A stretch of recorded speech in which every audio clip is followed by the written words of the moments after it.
ಶಿಕ್ಷಕರ ನೇಮಕಾತಿ ನಿಯಮ ಬದಲಾವಣೆ 90 ಅಂಕ ಪರೀಕ್ಷೆಗೆ ಪದವಿ ಬಿಇಡಿಗೆ ಕೇವಲ 10 ಅಂಕ. ನೀವು ಶಿಕ್ಷಕರಾಗಬೇಕೆಂದು ಕನಸು ಕಾಣುತ್ತಿದ್ದೀರಾ? ಪದವಿ ಬಿಇಡಿ ಮಾಡಿದರೂ ಈಗ ಅದರ ಮೌಲ್ಯ ಕಡಿಮೆಯಾಗಿದೆಯಾ? ಕರ್ನಾಟಕದಲ್ಲಿ ಶಾಲಾ ಶಿಕ್ಷಕರ ನೇಮಕಾತಿ ನಿಯಮಗಳಿಗೆ ಸರ್ಕಾರ ದೊಡ್ಡ ಬದಲಾವಣೆ ತಂದಿದೆ. ಇಂದು ಈ ವಿಡಿಯೋದಲ್ಲಿ ಸಂಪೂರ್ಣ ಮಾಹಿತಿ ಪರ ವಿರೋಧ ಅಭಿಪ್ರಾಯಗಳೊಂದಿಗೆ ತಿಳಿಸುತ್ತೇವೆ. ರಾಜ್ಯ ಸರ್ಕಾರವು ಶಾಲಾ ಶಿಕ್ಷಕರ ನೇಮಕಾತಿ ನಿಯಮಗಳಿಗೆ ತಿದ್ದುಪಡಿ ತಂದು ಕರಡು ರಾಜ್ಯಪತ್ರವನ್ನು ಪ್ರಕಟಿಸಿದೆ. ಈ ಹೊಸ ನಿಯಮದ ಪ್ರಕಾರ ಒಟ್ಟು 100 ಅಂಕಗಳಲ್ಲಿ 90 ಅಂಕಗಳು ಸ್ಪರ್ಧಾತ್ಮಕ ಪರೀಕ್ಷೆಗಳಿಗೆ, ಪದವಿ ಮತ್ತು ಬಿಇಡಿಗೆ ಕೇವಲ 10 ಅಂಕಗಳು ಮಾತ್ರ ನಿಗದಿ ಮಾಡಲಾಗಿದೆ. ಅಂದರೆ ಸಿಟಿ ಟಿಟಿ 90 ಅಂಕ, ಪದವಿ ಬಿಇಡಿ 10 ಅಂಕ.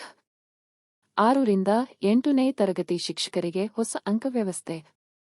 ಸಿಟಿ ಸ್ಯಾಟ್ 70 ಅಂಕ, ಟಿಟಿ ಟ್ಯಾಟ್ 20 ಅಂಕ, ಪದವಿ 8 ಅಂಕ, ಬಿಇಡಿ ಕೇವಲ 2 ಅಂಕ. ಇದರಿಂದ ಪದವಿ ಮತ್ತು ಬಿಇಡಿ ಕೋರ್ಸ್ಗಳು ನೆಪ ಮಾತ್ರ ಎನ್ನುವ ಆರೋಪಗಳು ಕೇಳಿಬರುತ್ತಿವೆ. 1 ರಿಂದ 5ನೇ ತರಗತಿ ಶಿಕ್ಷಕರಲ್ಲಿ ಏನು ಬದಲಾವಣೆ? ಹಳೆಯ ನಿಯಮ ಸಿಟಿ 35, ಟಿಟಿ 15, ಡಿಇಡಿ 25, ಪಿಯುಸಿ 25. ಹೊಸ ನಿಯಮ ಸಿಟಿ 70, ಟಿಟಿ 20, ಡಿಇಡಿ 8, ಪಿಯುಸಿ 2.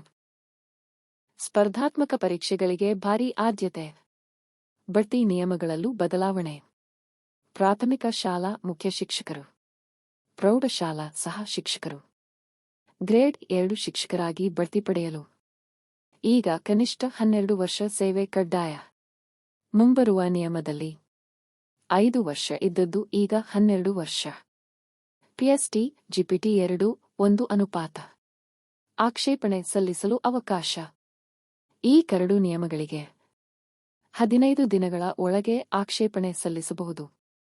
ಪರ ವಿರೋಧ ಅಭಿಪ್ರಾಯಗಳು. ಪರ ಅಭಿಪ್ರಾಯ: ಸ್ಪರ್ಧಾತ್ಮಕ ಪರೀಕ್ಷೆಗಳಿಂದ ಗುಣಮಟ್ಟದ ಶಿಕ್ಷಕರು ಆಯ್ಕೆ.